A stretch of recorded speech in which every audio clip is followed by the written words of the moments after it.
అలసిన వానికి ఓడించు మాటలు. సహోదరుడు భక్తి సింగ్ గారి పరిచర్య నుండి సేకరించిన అనుదిన ధ్యానములు. మే 24. దీన మనస్సు అను వస్త్రమును ధరించుకొనుడి. 1 పేతురు 5:5.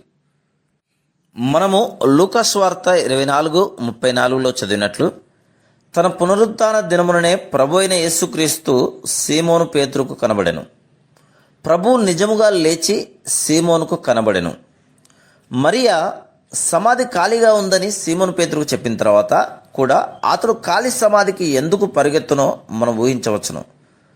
బహుశా అతడు సమాధి నుండి పరిగెత్తుచుండగా ప్రభు అయిన యేసుక్రీస్తు పేతురును కలుసుకొని తనను ముమ్మారు బొంకేందుకు క్షమాపణ అడుగుటకు అతనికి అవకాశం ఇచ్చి ఉండవచ్చును.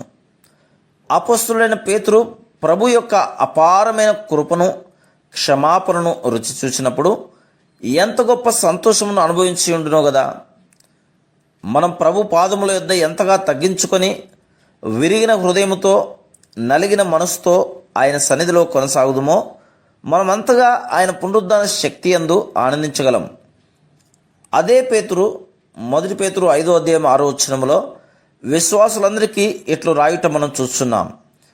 దేవుడు తగిన సమయమందు మిమ్మల్ని హెచ్చించినట్లు ఆయన బలిష్టమైన చేతి క్రింద దీన మనస్కులయుండుడి. 5వ అతడు చెప్పుచున్నాడు, దీన మనస్సు అను వస్త్రమును ధరించుకొనుడి.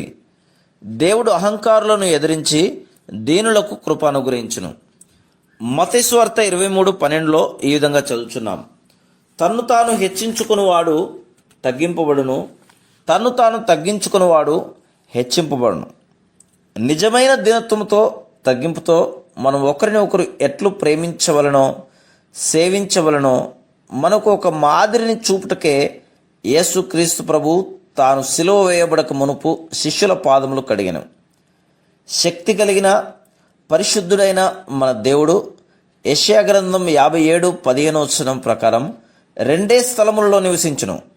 మహాగణుడును, మహోన్నతుడును, పరిశుద్ధుడును, నిత్య నివాసి అయిన వాడు ఇలాగూ సెలవిస్తున్నాడు, నేను మహోన్నతమైన పరిశుద్ధ స్థలములలో నివసించువాడను. ఆయనను వినయము గల వారి ప్రాణమును ఉజ్జీవింపజేయుటకును, నలిగిన వారి ప్రాణమును ఉజ్జీవింపజేయుటకును, వినయము గల వారి యొద్దను, దీన మనసు గల వారి యొద్దను నివసించుచున్నాను. మానవ హస్తకృతాలయములలో ఆయన నివసించడు.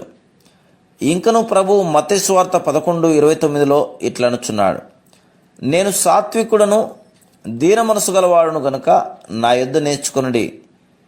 ఆయన సన్నిధిలో దీనులముగా ఉండునట్లు జీవితాంతం వరకు ఈ పాఠమును మనం నేర్చుకునవలెను. ఎప్పుడు దేవుడు మనలో, మన ద్వారా శక్తివంతంగా పనిచేయటం మనం చూస్తామో అప్పుడు మనము గర్వించి ఉప్పొంగుట చాలా సులభము. దేవుని మహిమను దొంగిలించు గొప్ప శోధన నుండి దేవుడు మనల్ని తప్పించి మనల్ని దీనులుగా నుంచునుగాక. Praise the lord.